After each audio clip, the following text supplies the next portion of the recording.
Okay, I am live.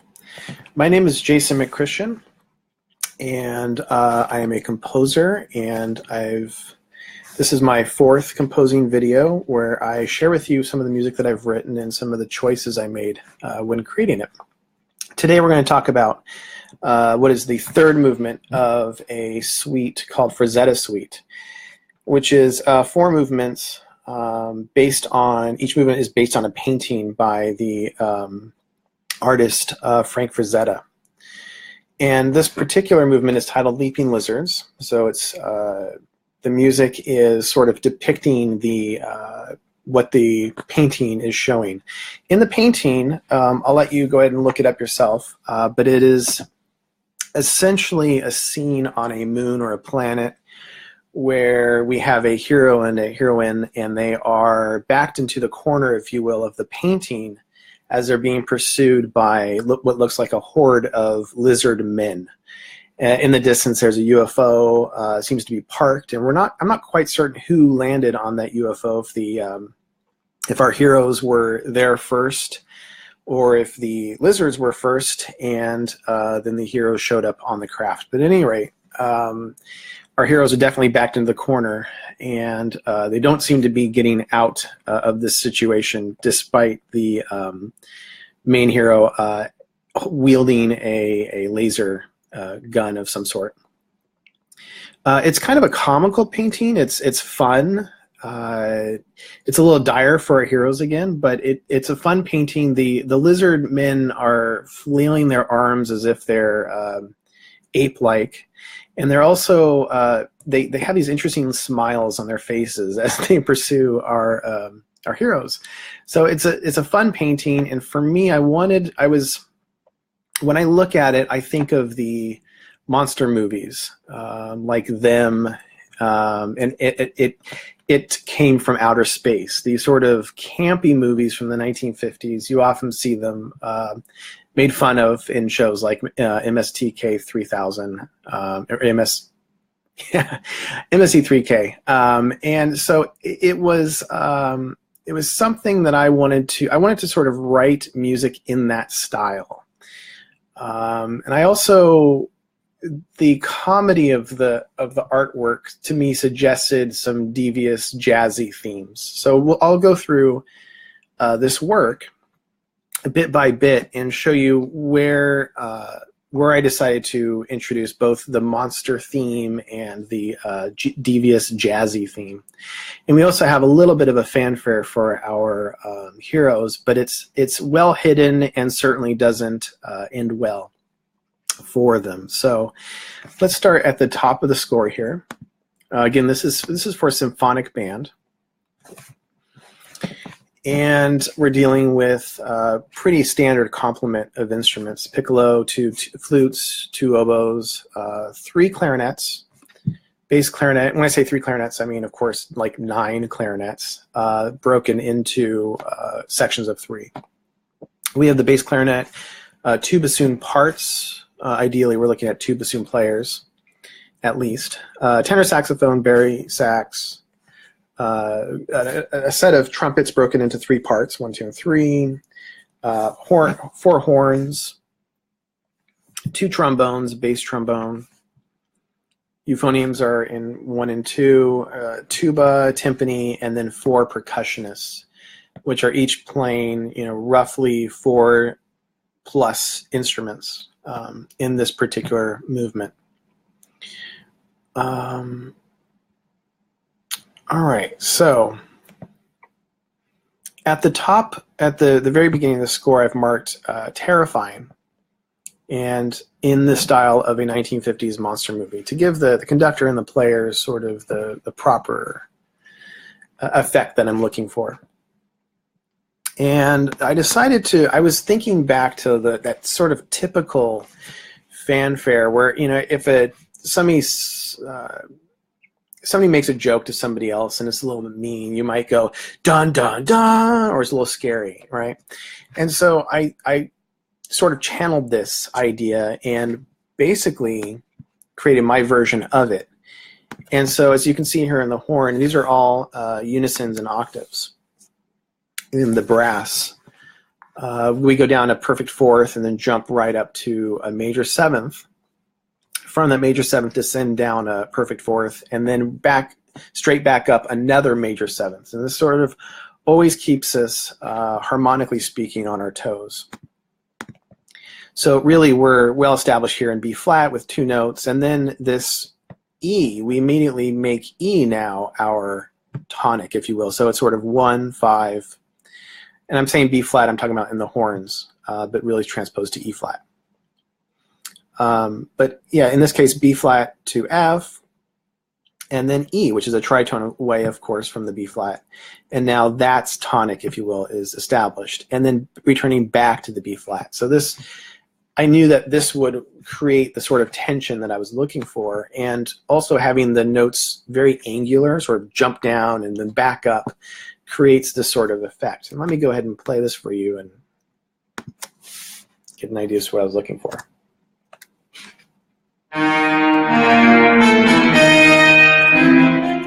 So that is very kind of iconic. It's very typical, blatant, and that was exactly what I was going for. This piece is a little bit of a parody, and a lot of fun to write.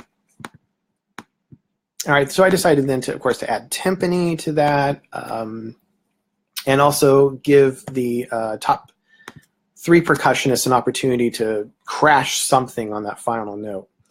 Then the mallet percussionist later very quickly after joins in with this shrill trembling effect, if you will. So let me go ahead and show you what I have, at least in the first 4 or 5 measures. Oh.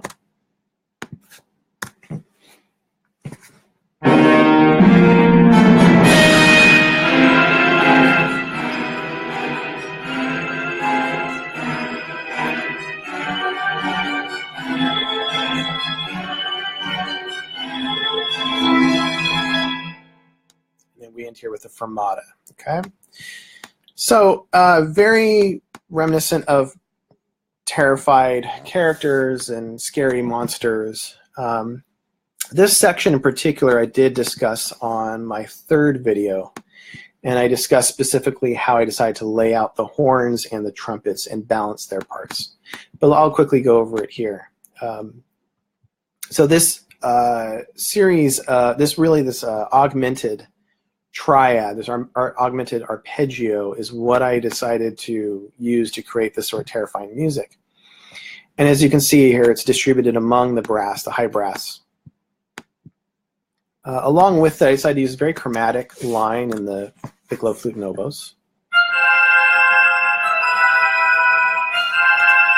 And it just repeats once, and then we go up a step and repeat again. Again, this is reminiscent of that sort of writing of film music where, you know, you're trying to create an effect and maybe you're going to be a little bit repetitive. I imagine these composers in these days were under a lot of pressure to create a lot of music and write for many, many different films, and they probably had to reuse material quite a bit. So it was something that I was aware that it was going to be somewhat repetitive, and it was okay with that. Then we have these little trilly effects in the clarinets, middle range to high register. The bass clarinet's a little high up. Bassoons are a little in their slightly high range as well, and the altos. And this trill effect I thought was going to be a lot of fun. So you can check it out.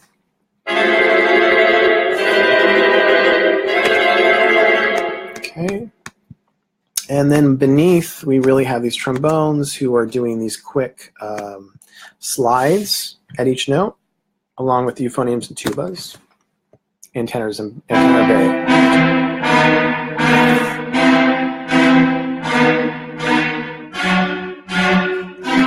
Yeah.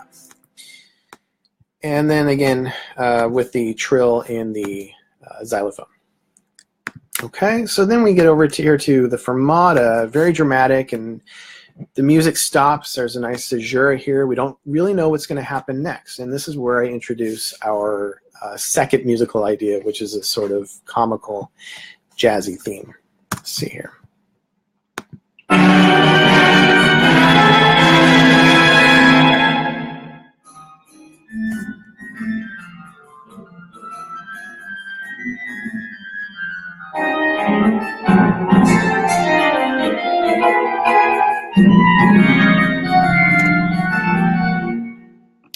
So we'll stop there.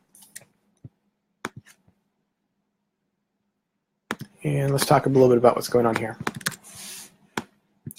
So the theme is being introduced in the piccolo and the bass clarinet. I think I originally had like bari sax, but I didn't want to have it to be too heavy in the low end. I wanted to have a nice balance between these two instruments. And I find that in a lot of music, some of the most comical music is when you pit instruments like the piccolo and contrabassoon. So that's something that Mahler did. If I remember right, I think it was his Ninth Symphony in the second or third movement. And it has great comical effect, used a lot in film music. Trying to think where, oh, of course, the Yo-Ho, Yo-Ho pirate theme from Disneyland also uses piccolo and bassoons in that. So having these, one really, really high voice and one really, really low voice play at the same time somehow reminds us of humor. And so I wanted to tap into that.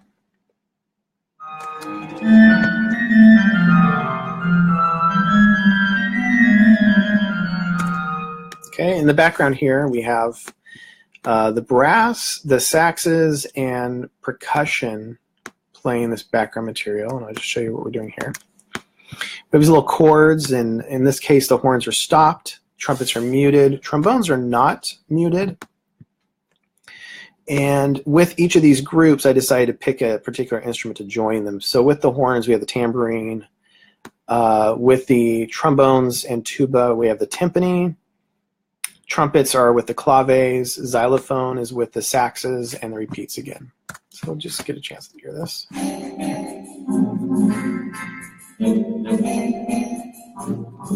And one of the things I really like to do is create interesting color. And so that's what I'm going for here. I'm trying to create different little sound worlds that are happening. It's one thing to have these chords played by one set of instruments, but you know, why not add some flavor or create flavor? Okay, then the theme repeats itself, and it's sounded now in one oboe, clarinet, and clarinet twos. And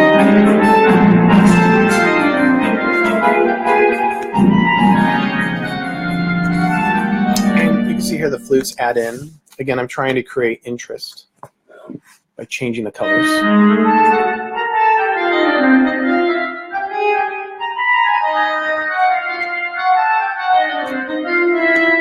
Okay, and then here in the background with the saxes and brass, low brass, we have these ninths and 11ths, 13 chords that are occurring in the background.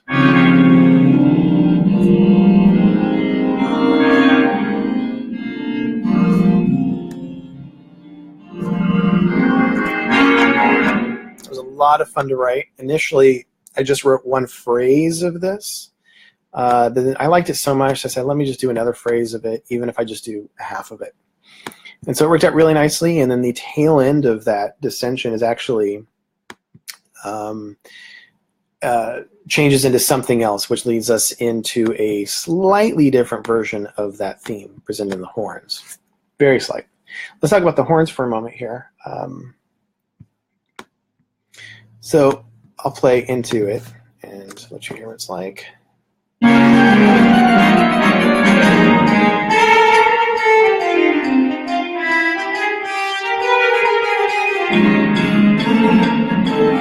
Okay, so the horns, very wild. I wrote even wild and brazen here. It's the same theme, but I have this trill on top. Bum, bum, very wild, aggressive. I keep saying wild. Very aggressive kind of sound. And I just wanted them to be unison. I want all four horns playing it, sort of just in your face. In the background, we have the claves just smacking away, and one hit from the cowbell. Again, trying to create a little bit of humor. Things happening, weird sounds happening in places that we don't necessarily expect them to be. That's how we create humor in music. I should say it's one of the ways we create humor in music. Then the clarinets and saxes get a chance to join in while the trombones and low brass, other low brass, play syncopated rhythm.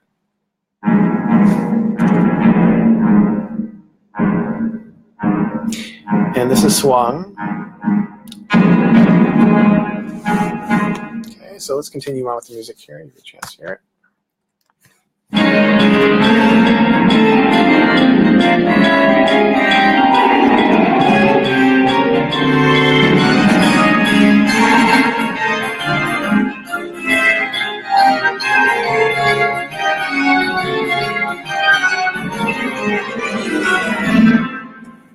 Okay, so the music just builds. It doesn't actually change key or anything. It just stays the same key, but just builds and builds. It's more aggressive. Those trills are really just in your face. I've added some glisses here. In the horns, this is a lot of fun. Let me shift this little spot.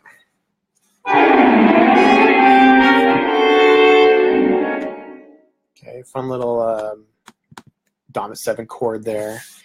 And yeah, very, you know, glissing sort of in weird directions, going down and going, coming back up, and the woodwinds are joining them in these glisses as well. Okay.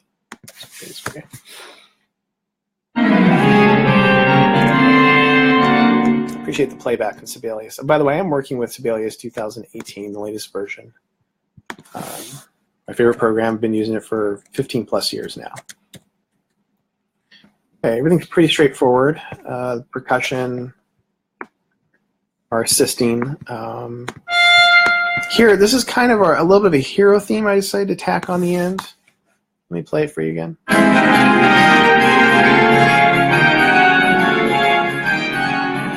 It sort of reminds me of the music of Piston or maybe some Bernstein if he's being very noble without a lot of irony. And so when I wrote this, I said, let me do it again. Let me repeat it. And then I thought, well, later on, at some point in the work, maybe I'll develop this something a bit more. Because it felt to me just like a really, really nice moment and something that I could play around with. Okay, so then everything just goes haywire and we descend with these triplets. Very kind of chromatic, but shifting little keys where it doesn't. I'm not really concerned about the harmonic direction. I just want it to just fall to pieces. Okay, then we land here on our next theme at 35, which is sort of another monster theme, though it's admittedly still in a swung tempo. Let's play here.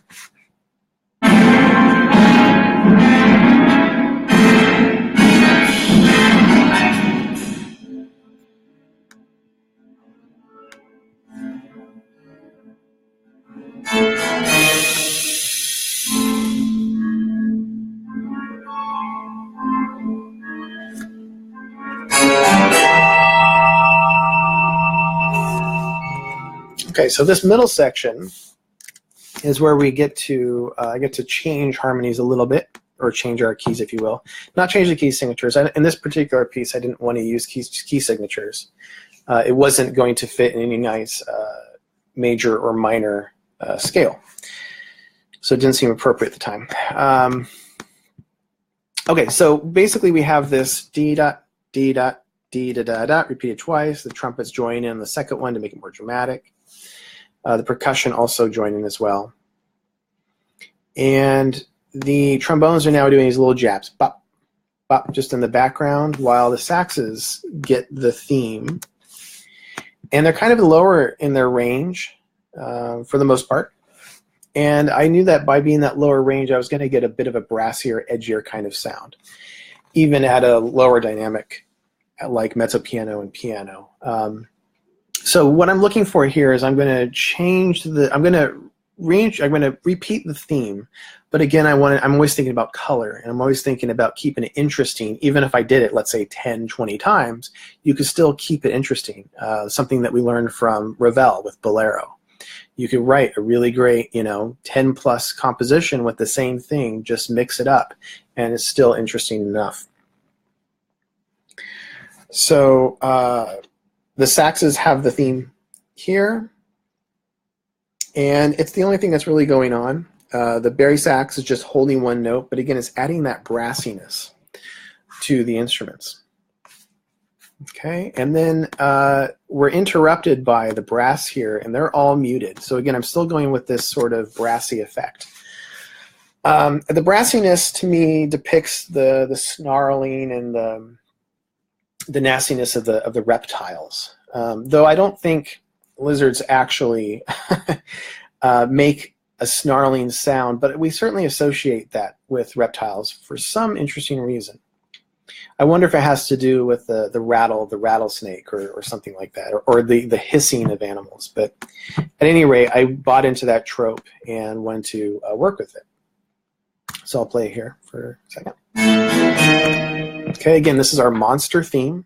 Down a perfect fourth, shooting back up a major seventh. And I have a cowbell striking on the last note along with a ratchet. And a ratchet is if you wanted to have a snarling sound, you couldn't pick a better instrument. It's basically you just spin it. It's just like a rattle, really. It just spins, and it makes a very aggressive sound. There's no real dynamic change. You can lower it physically and bring it a little bit closer down to your stand, and it helps mute the instrument. But really, your arm should be right straight up in the air, and you should be just spinning it like crazy in order to get the right effect. And the rattle just goes on. Okay, and then we have another group of instruments that are now going to present the theme. And we have flutes. They're in their somewhat lower range as well, like a whispering effect. And then just the second clarinets. Okay, let's hear what that would sound like. Again, absolutely sneaking effect. And the jabs are now with the bassoons, bass clarinet, and altos.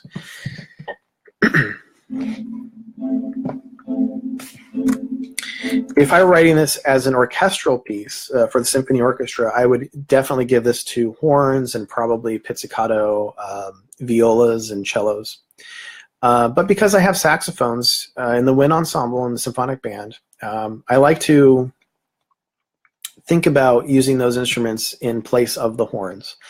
I found that when I was just starting out writing for band, I would still give a lot of the typical horn lines to the French horns and ultimately ignore the saxophones a lot of the time.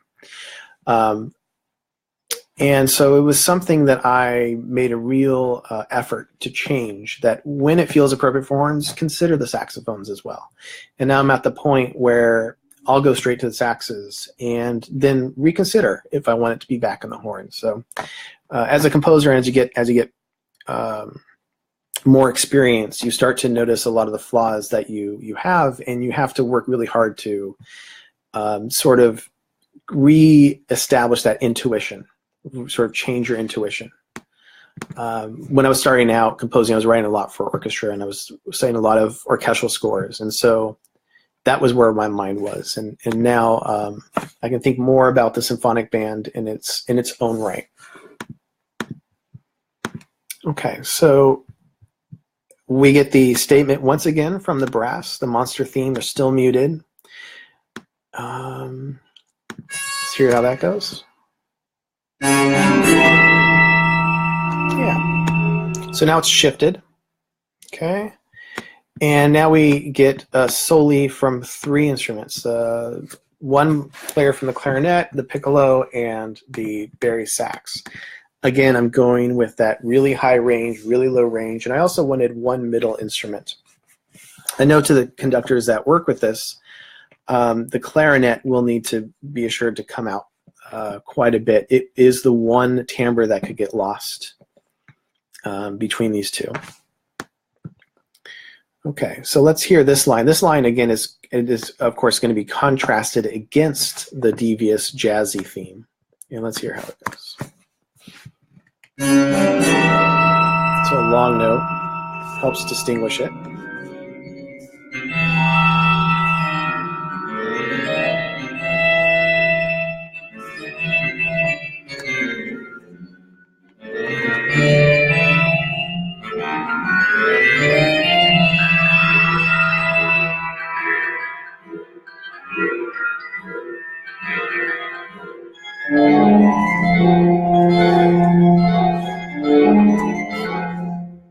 Okay, so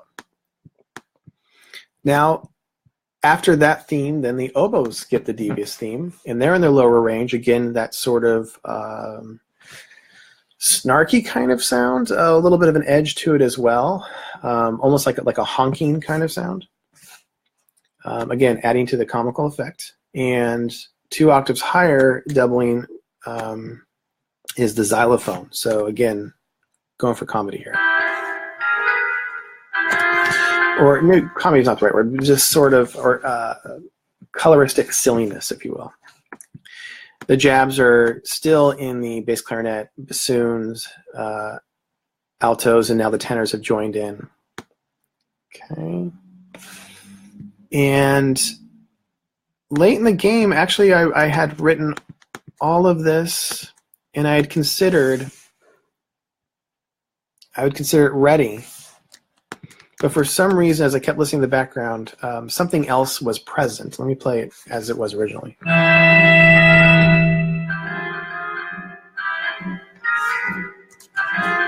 Something, I don't know if it was the sound of a car driving by or dishwasher going, but something suggested these harmonies to me in the clarinet, so I went ahead and added them a little bit later in the game.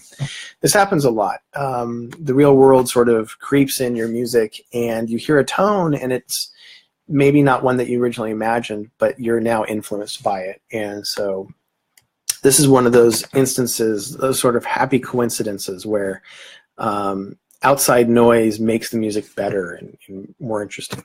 Let's listen to it with it.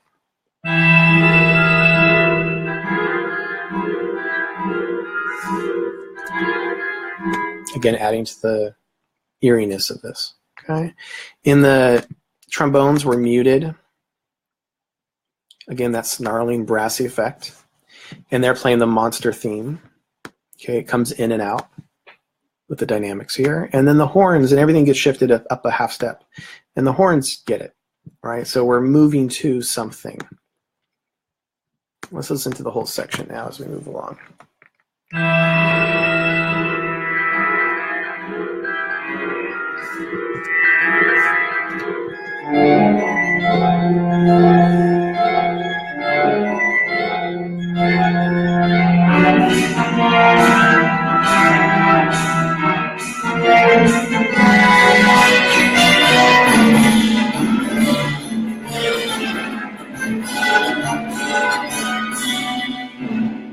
Okay, so this is a very climactic moment with our jazzy theme. You know, company front, everybody's there, everybody gets to play it, nobody's ignored. All percussionists get something to do as well.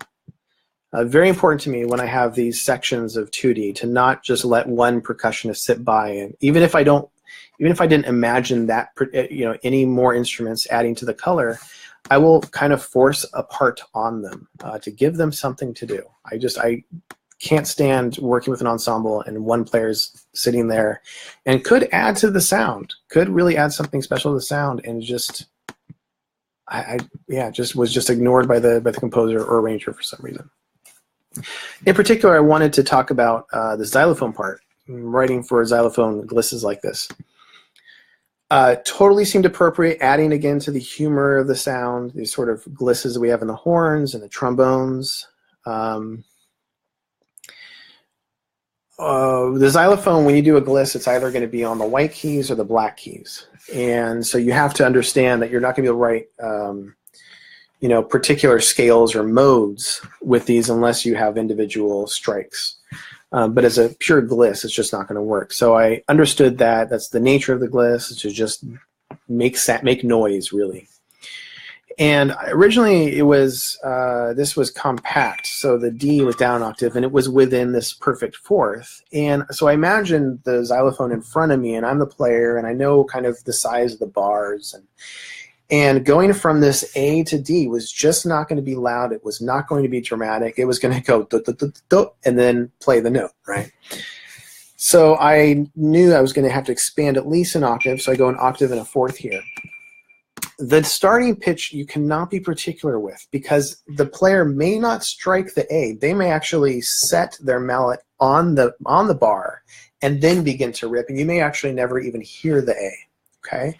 However, the terminating note, the last note, you do want to have a very particular pitch in mind, because that right hand is going to strike. This is, of course, if the gliss is ascending. So I had to take that into consideration. I need to go beyond an octave, but not too far where they couldn't get there, right? So not, let's say, 2 octaves or more. And I need to be sure of what the last note would be. So this is a xylophone gliss that is taking into consideration the way that's going to be played, not just the notes fitting to the harmony or not. Okay. And then here an octave higher, and still going down an octave and a fourth. Okay, so you have octave, up an octave and a fourth, down an octave and a fourth. These are very playable. They're going to be very fast, and they're going to be silly, and that's totally the effect. If you're going to do a glissando and a xylophone, you better expect it to sound silly and probably out of. If you're not writing a silly piece and it's very serious, and you have a gliss on the xylophone, it's going to sound out of place. It's something you have to be aware of. All right. This is an effect that I like to do a lot, where the last note will just trail on for a bit into the next section, helping create sort of tissue between these two themes. So then we get our second devious theme returning, or second monster theme, if you will. Let me actually back up just a little bit to play it for you.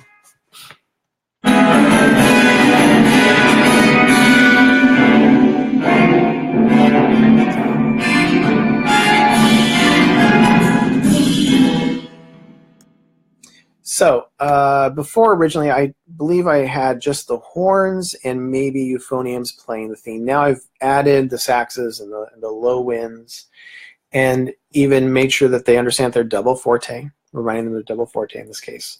And the trumpets are also double forte. So now this theme is getting bigger. It's not changing in any other regard, though, but it's getting just more aggressive.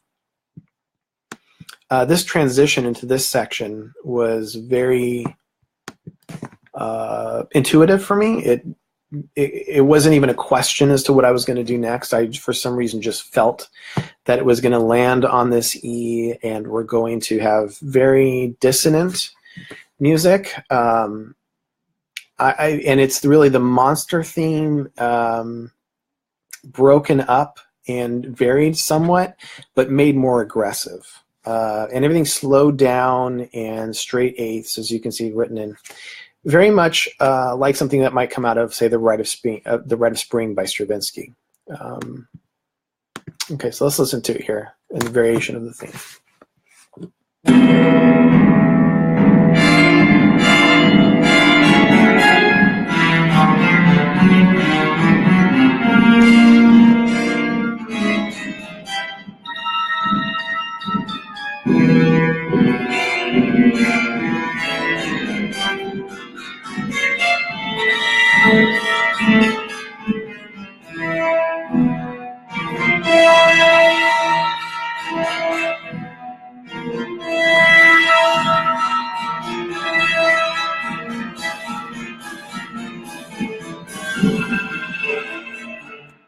And this drops us right into the lap of the initial monster theme, the initial version that we had from the beginning, and that's why I say like the beginning.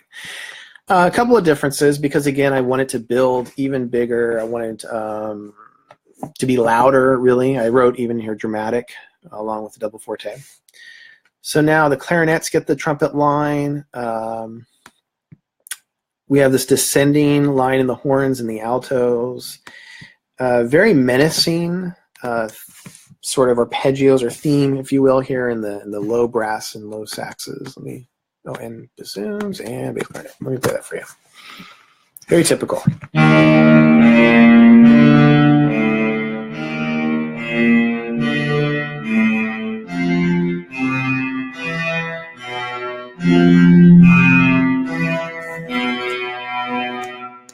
Again, fermata on the end. The ratchet comes in. So let me go ahead and play a little further here.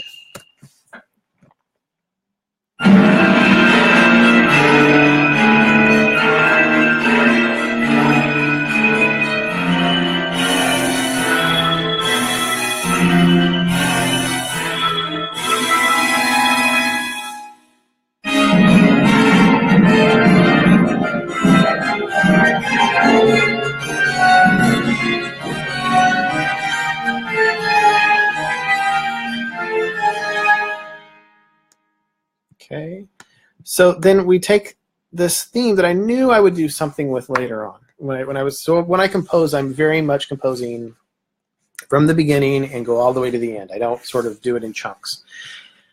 So all the while in my mind, I said I know I'm going to deal with this sort of hero theme, if you will, and I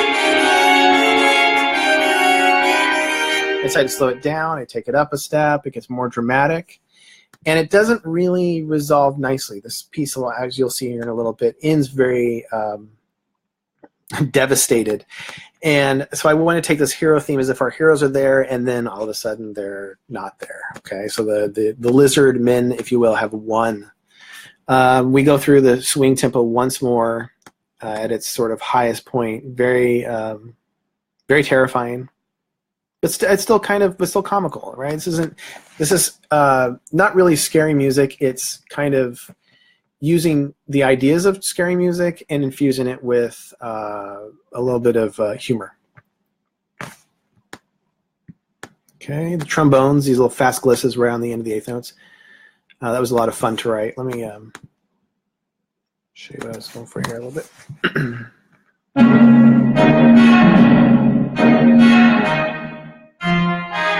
Slowing down. The slowing down could be a little tricky for an ensemble, so I'm curious to see how that goes in a rehearsal. But another interesting thing that I wanted to show you, the tambourine here. I decided to have the player shaking very voraciously in the left hand while striking with the right hand. So shaking and striking at the same time. And this is an effect that I use in another one of my movements, Dawn Attack. So I wanted to use it here again in Leaping Lizards. And I think it just works out really nicely. The notes that are being struck are stems up, as you can see it says here, and they're the rhythm essentially with the low brass. So let me just play that, an idea as to what I was going for. As you can see here in Sibelius, I was using voice 1 and voice 2. That way I can actually get the sound of the shaking and the playback of the striking at the same time. I also had to work a little with some hidden dynamics here to get the sound to be just right. Let me actually play it once to see what I was going for.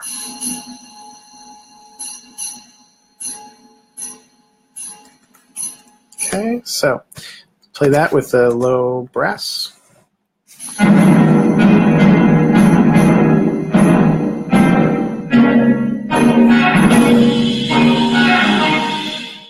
Okay.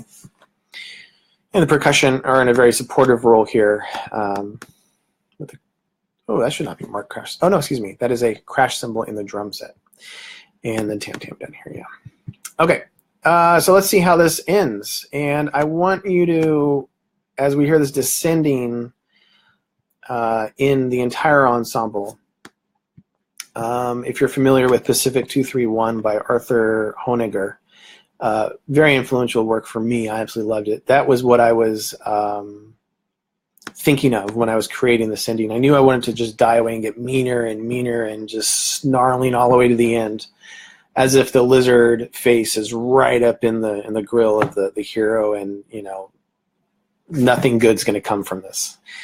I originally thought about sort of a Mars from the planets, the Gustav Holst, sort of that kind of ending, but with not so much silence, perhaps.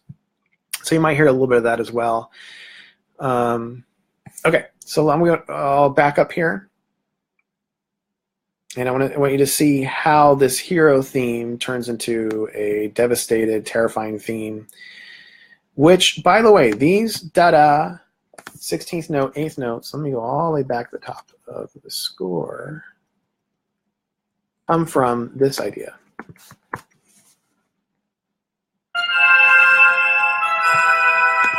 And so you're going to see a connection between the beginning of the piece and the end of the piece. And this is something that is very important to me artistically as a composer. I like to end the work referencing the beginning of the work. It's something that I've always enjoyed doing. And I do it here as well. All right, we'll start from the swing tempo. Here we go.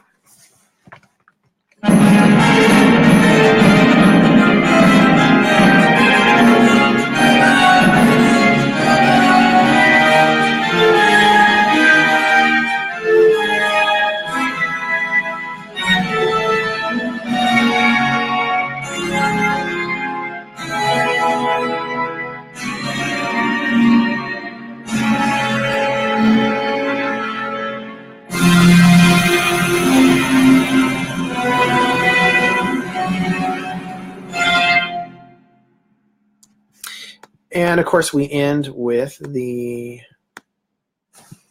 monster theme. Okay. Yeah, so the scoring of this was very interesting. I decided to have some instruments play the whole notes, excuse me, half notes, some instruments play the actual theme, and if I remember right, the number of instruments that play it actually increases as it goes on. I could be mistaken about that. I think that's right. Yeah, so a few more instruments play it here, a few more instruments play it there. And I was very careful about making sure that the notes that were reached here in this multi-retardando measure came nicely from the measures before. So it's pretty seamless going from one idea to the next. And there were a couple moments, like I had the tenor A flat high up here, but coming from a B natural, it just wasn't gonna match nicely. So I thought lower A flat, and then go back up to the E flat in this case. Okay, so that's the ending. That's Leaping Lizards. I hope you enjoyed this video, and the next video may talk about the final movement, Silver Warrior. I will want to just make a quick note about the movements. If they are performed, they can actually be performed in such a way so that Dawn Attack is first, then Egyptian Queen second, Leaping Lizards followed by Silver Warrior. That's how I'm going to present the score, but it could also be performed in a way, and I'll put this in the program notes, that they could be reversed. So you could actually start with Silver Warrior, Leaping Lizards, Egyptian Queen, and Dawn Attack. It's totally up to the conductor and the ensemble what they prefer to do. I'm actually not really particular about it, and I've been struggling about which way to present them, because actually they create a different and interesting narrative each way. So I'll leave that to the conductor, and I'll make a note about it. Kind of reminds me of the interchangeability of the second and third movements of some symphonies. It's been said that